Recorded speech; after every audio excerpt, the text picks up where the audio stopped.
We have all been there. You type a highly specific burning question into a search engine, hoping for just a simple, straightforward answer. Right, and instead you get like 10 wildly unrelated links. Exactly. 10 links that just happen to contain the exact words you typed.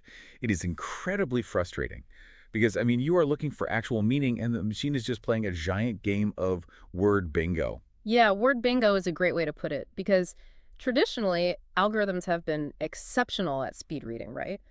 They can scan billions of documents in a fraction of a second to find a string of characters. But locating a word is not the same as comprehending a concept. So what if a machine didn't just read words? What if it actually understood them, the way a human does? That is the dream, right? Exactly. And our mission for this deep dive is to explore the technology that makes that possible.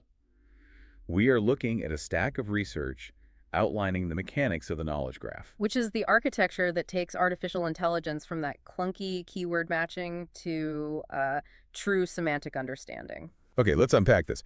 Because if you want a shortcut to understanding the tech that is silently fixing the internet's search problem, well, this is it. It really represents a fundamental shift in computer science. It gives an AI the ability to understand the context of an idea and, crucially, how that idea relates to every other piece of information out there. I want to visualize how this actually works. If we are moving away from just tossing keywords into a giant digital bucket, we have to look at the microscopic building blocks of this system, right? Definitely. The foundational unit of a knowledge graph is something called a triple. A triple, which sounds like an intimidating data structure, Yeah. but it is actually remarkably similar to how you and I learned basic grammar in elementary school. It really is. I mean, a triple breaks complex human knowledge down into its most atomic, digestible form. It just consists of three parts: an entity, a relation, and another entity, or sometimes an attribute. So it is subject, verb, object. That is the entire equation. Exactly. Subject, verb, object. Let me see if I can map that onto a real-world example. Like if we take a piece of trivia about a city, the triple would be structured like this. Paris, that is your first entity, the subject. Right. And then has capital. That is your relation, the verb linking them. Yeah, and France is your second entity, the object. Mhm. Paris has capital France. Or, if we're dealing with an e-commerce database, the subject is iPhone 15, the relation has price, and the attribute is 999 USD. What is fascinating here is that mapping out those three parts takes chaotic, unstructured text, like, say, a rambling product review or a dense Wikipedia article, and it distills it into an irrefutable mathematical fact. But those facts cannot just float around in a digital void. They require a rigorous framework to operate, right? Which the sources call an ontology. Yes, an ontology. I hear that word thrown around a lot in philosophy, but how does it apply to a database? I mean, is it just a categorization system? Well, think of an ontology as the absolute laws of physics for your specific graph. It is a precise blueprint that dictates what types of entities are legally allowed to exist in your system. Okay, so it might declare there is a category for person, a category for company, and one for product. Right. But more importantly, the ontology dictates what relationships are legally allowed to connect those categories. Oh, I see. So the ontology prevents the database from accidentally generating a triple that claims a company is, like, married to a product. Exactly. It forces the machine to adhere to a logical reality. Which has to be paramount for trust, right? Absolutely. Because within this strictly governed blueprint, every single triple is tagged with its source, what developers call provenance. The system also calculates a confidence score for every connection. So as a user, you aren't just getting a blind answer from an algorithm. You're getting a verified fact backed by an audit trail that shows exactly where the information originated. Right. And how likely it is to be accurate. That makes perfect sense for a completely sterile environment, like a beautifully formatted spreadsheet. But the internet is not a spreadsheet. It is a messy, chaotic collection of PDFs, blogs, and corporate documents. Oh, definitely. So how on earth does a machine extract a pristine, logical triple from a 50-page legal document? Well, that brings us to the extraction pipeline, which is arguably the most complex engineering feat in this entire process. It happens in stages. Okay, walk us through it. First, the system ingests the raw text. Then it runs something called named entity recognition, or NER. This is an algorithm designed to scan a sentence and pull out the proper nouns, the people, places, organizations, or products. And once it flags an entity, it has to link it to a unique identifier, usually URI, which functions basically like a standard web address. Right, exactly. Before we go further, though, The research lists a terrifying amount of acronyms for the tools used to do this extraction. Yeah, it is a bit of an alphabet soup. It mentions starting simple with gazetteers, which I gather are just massive, hard-coded dictionaries of industry-specific terms. But then it jumps into neural networks like BuildTMCRF, transformer models like BERT, and libraries like Spacey and Hugging Face. Let's demystify this. What are these tools actually doing? Fair question. Let's break those down. So, a gazetteer is essentially a giant find and match list. It is very rigid. If the word isn't on the list, the system is just completely blind to it. Which isn't very smart. No, it isn't. To fix that, researchers developed BuildSTM-CRF. That is an older neural network architecture that actually reads a sentence both forwards and backwards simultaneously. Wait, really? To do what? To guess if a word is an entity based purely on its placement.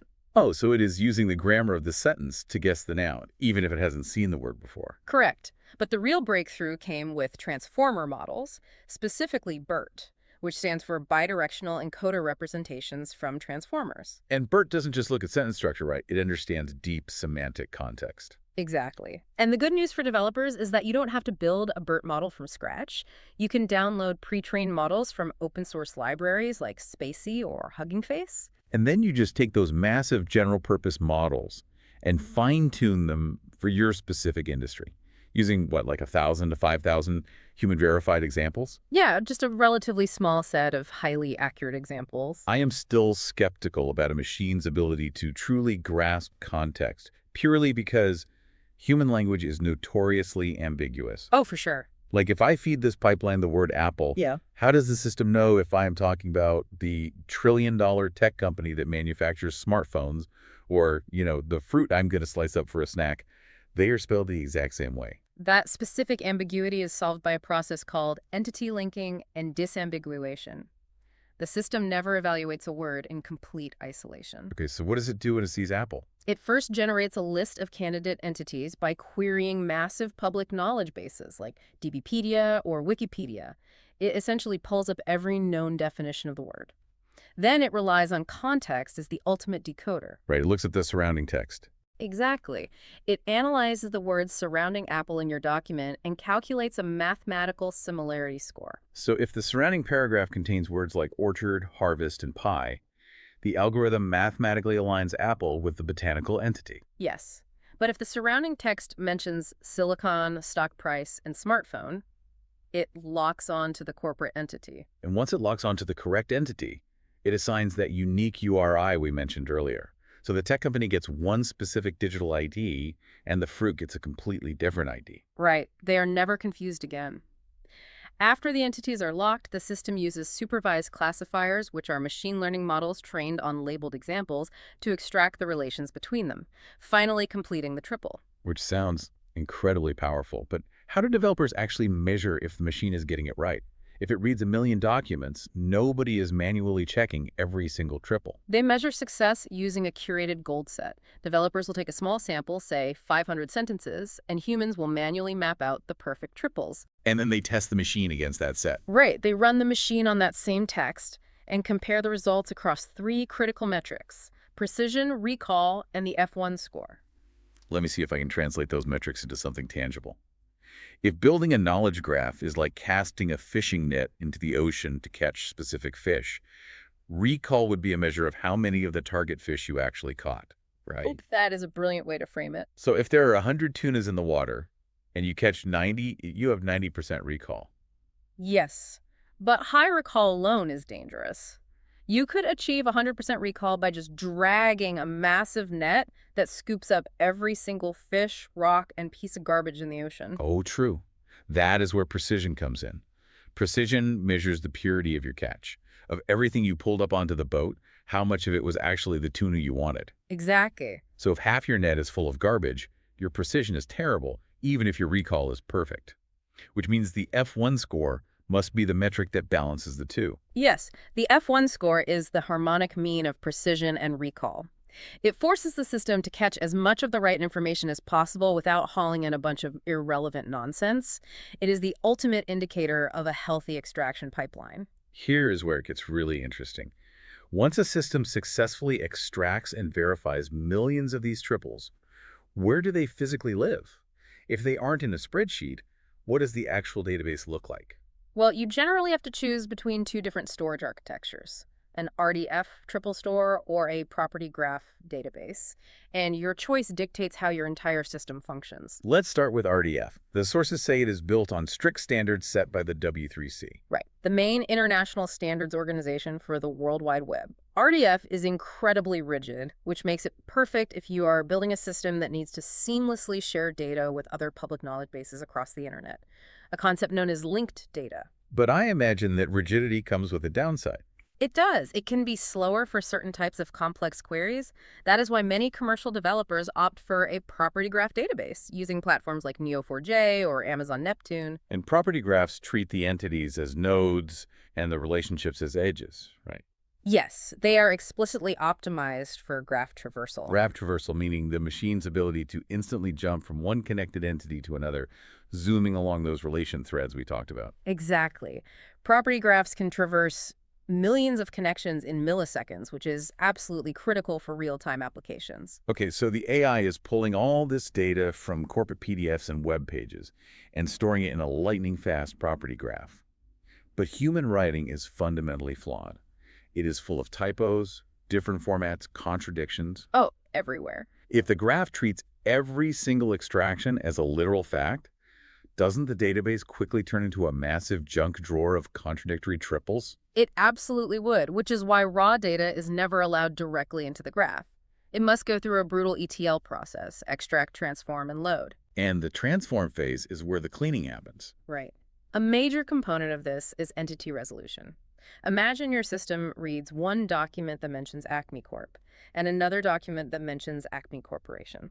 To a machine, those look like two entirely different companies. So it would create two different nodes, dividing the knowledge in half. Exactly. So entity resolution uses string similarity algorithms to mathematically compare the spelling, and it applies hard-coded business rules to realize, wait, these have the same address and the same CEO, they're the same entity, and it merges them. The sources mention that during this cleaning phase, developers enforce the rules of the ontology using constraint languages with names like SHACL or AWL. Are we talking about the bird here? I know the naming conventions in computer science can be whimsical. LWL stands for Web Ontology Language, and SHACL stands for Shapes Constraint Language. They essentially act as automated validators. So they function like a bouncer at the door of a nightclub. The triple walks up, and SHACL checks its ID to ensure it strictly matches the ontology's blueprint before letting it inside the database. That is a perfect analogy. So if a triple tries to claim a person is manufactured by a company, the bouncer rejects it because it violates the rules of reality. Exactly. The data has to earn its way into the graph. And maintaining that purity is an ongoing battle. Developers constantly monitor key performance indicators to ensure the graph doesn't decay. Like tracking freshness, which asks how recently the facts were updated, and completeness, ensuring no vital entity attributes are missing. Right, and they track query latency to guarantee the system is answering users fast enough. Which brings up a logistical nightmare. The world isn't static. A company's CEO today might step down tomorrow. If a multi-million node graph has to reflect current reality, do developers have to wipe the entire database and completely rebuild it every time a fact changes? Doing a full rebuild is incredibly computationally expensive and completely unnecessary. The standard practice is incremental updating. Okay, so how does that work? When a fact changes, you simply ingest the new document, extract the new triple, and apply it to the existing graph. However, you heavily utilize versioning. You don't just overwrite the old CEO. Oh, I see. You add a timestamp attribute to the old relationship marking when it ended, and a timestamp to the new relationship marking when it began. Exactly. The graph maintains a perfect historical memory. So we have built this massive, pristine, constantly updating web of verified facts. How does all of this back-end engineering actually change the way a listener interacts with AI when they are trying to find information? It completely revolutionizes question answering, bridging the gap between storing data and retrieving actionable wisdom. When a user queries a system, the approach depends entirely on how they ask the question. What if they ask a structured direct query? Like, who is the current CEO of Google? The system doesn't need to guess. It uses query languages like Spar or Krillel. It translates the English question into a direct graph command, drops instantly onto the Google node, follows the has CEO thread, and retrieves the exact name. There is no scrolling through a page of search results, hoping the highlighted text actually answers the question. It just hands you the isolated fact. But what if the user doesn't know exactly what they're looking for? What if the query is vague?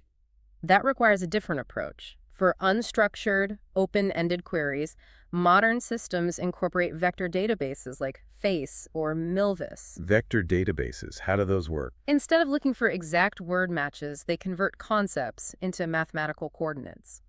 Imagine a massive three-dimensional map where words with similar meanings are placed physically close together. Oh, wow. The system plots your vague query on that map to find information that shares the same semantic neighborhood, even if it doesn't share the exact vocabulary. So the absolute most powerful search engine would somehow combine both of those methods. And they do. They are called hybrid systems.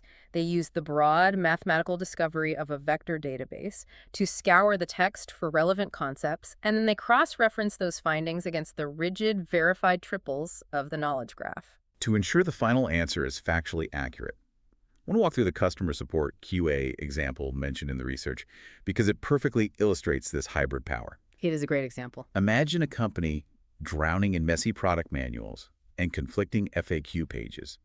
The developers don't need a million data points to start. They manually annotate just 200 high-quality examples from their own documents.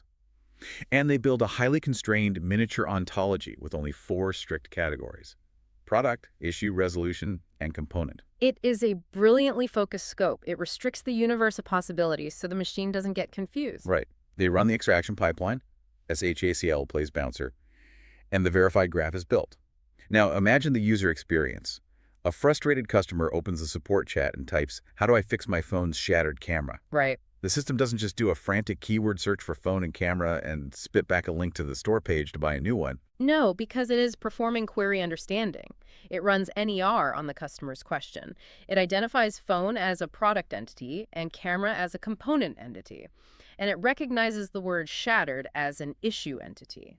So the system enters the knowledge graph at the phone node, instantly traverses the connection to the camera node, locates the specific shattered issue, and follows the final connecting thread to the resolution node. Exactly.